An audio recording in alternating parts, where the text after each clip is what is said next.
Thank you. Thank you. Kasim, thank you for that kind introduction. And let me thank all of you for welcoming an outsider here to deliver what... an outsider to deliver what will be an unconventional convention speech. Now, I am not here as a member of any party or to endorse any party platform.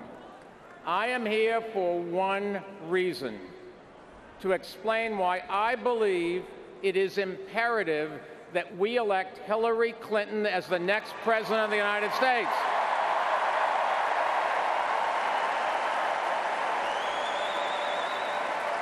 And to ask you to join with me in supporting her this November.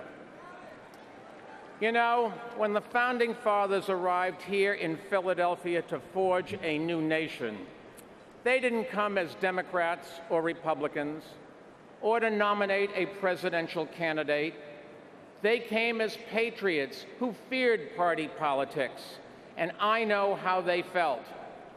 I've been a Democrat, I've been a Republican, and I eventually became an independent, because I don't believe that either party has a monopoly on good ideas or strong leadership. When I enter the voting booth each time, I look at the candidate, not the party label. I have supported elected officials from both sides of the aisle, and probably not many people in this room can say that. But I know there are many watching at home who can. And now they are carefully weighing their choices. I understand their dilemma. I know what it's like to have neither party fully represent my views or values.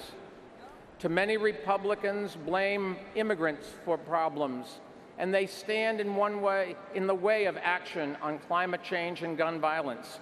Meanwhile, many Democrats, I think wrongly, blame the private sector for our problems, and they stand in the way of action on education and deficit reduction.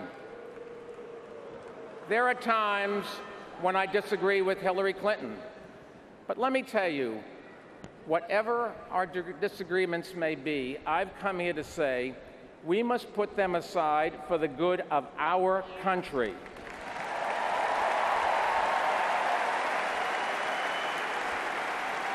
And we must unite around the candidate who can defeat a dangerous demagogue.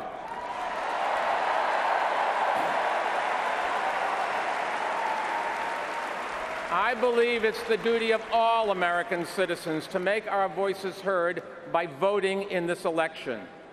And if you're not yet registered to vote, go online and do it now. This is just too important to sit out. Now, we've heard a lot of talk in this campaign about needing a leader who understands business. I couldn't agree more. I built a business, and I didn't start it with $1 million check from my father.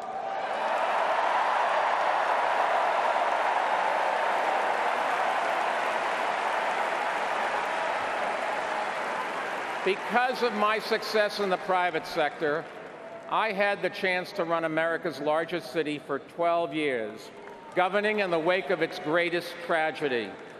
Today, as an independent and an entrepreneur and a former mayor, I believe we need a president who is a problem solver, not a bomb thrower. Someone who can bring members of Congress together to get big things done. And I know Hillary can do that because I saw it firsthand.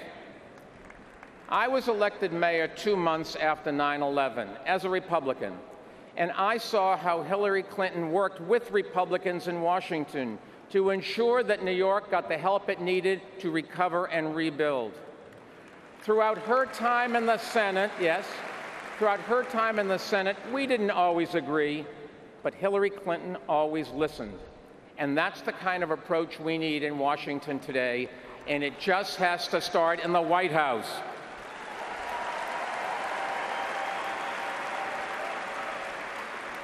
Given my background, I've often encouraged business leaders to run for office because many of them share the same pragmatic approach to building consensus, but not all. Most of us who have created a business know that we're only as good as the way our employees, clients, and partners view us. Most of us don't pretend that we're smart enough to make every decision by ourselves. And most of us who have our names on the door know that we are only as good as our word, but not Donald Trump.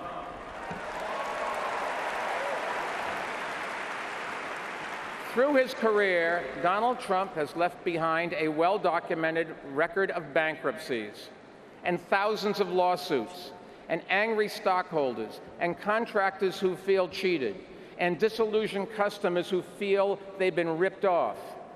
Trump says he wants to run the nation like he's running his business? God help us.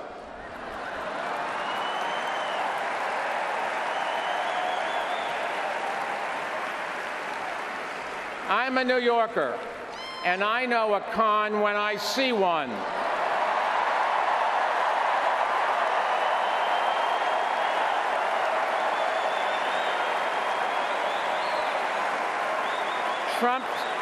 Trump says he'll punish manufacturers that move to Mexico or China, but the clothes he sells are made overseas in low-wage factories.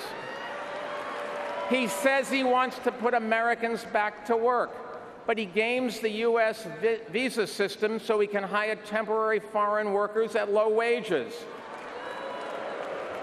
He says he wants to deport 11 million undocumented people, but he seems to have no problem in hiring. What'd I miss here?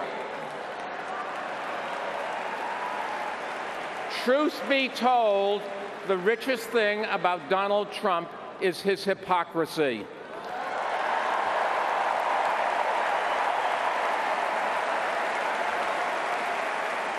He wants you to believe that we can solve our biggest problems by deporting Mexicans and shutting out Muslims. He wants you to believe that erecting trade barriers will bring back good jobs. He's wrong on both counts.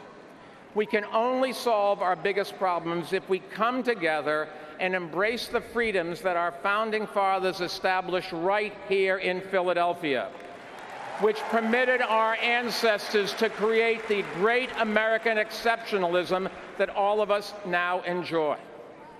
Donald Trump doesn't understand that. Hillary Clinton does. And we can only create good jobs if we make smarter investments in infrastructure and do more to support small businesses, not stiff them. Donald Trump doesn't understand that. Hillary Clinton does. I understand the appeal of a businessman president, but Trump's business plan is a disaster in the making. He would make it harder for small businesses to compete, do great damage to our economy, threaten the retirement savings of millions of Americans, lead to greater debt and more unemployment, erode our influence around the world, and make our communities less safe. The bottom line is Trump is a risky, reckless, and radical choice, and we can't afford to make that choice.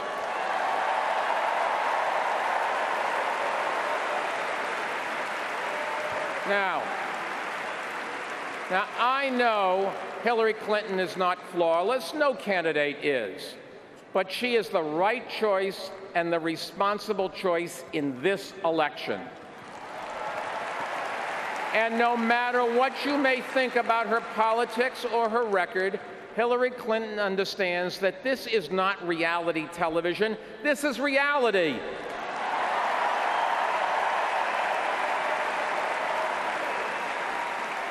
She understands the job of president.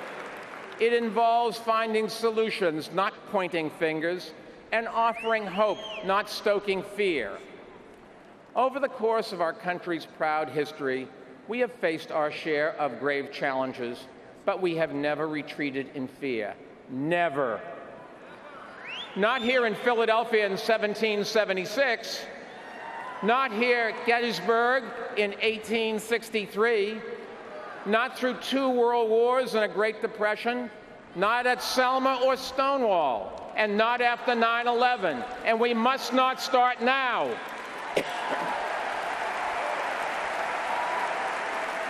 America is the greatest country on earth. And when people vote with their feet, they come here.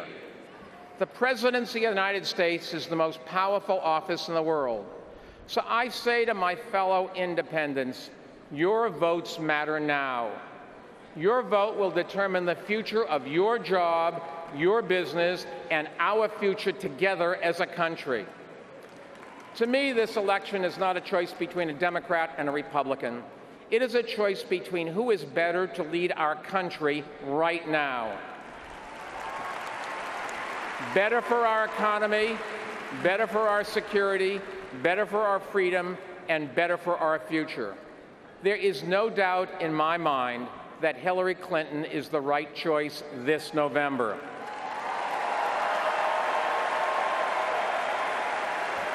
So tonight, as an independent, I am asking you to join with me, not out of party loyalty, but out of love of country. And together, let's elect a sane, competent person with international experience,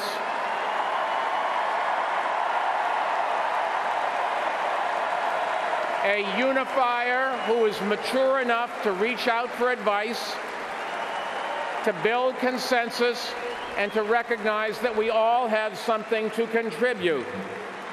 So let's elect Hillary Clinton as the next president of the greatest country in the world, the United States of America. Thank you.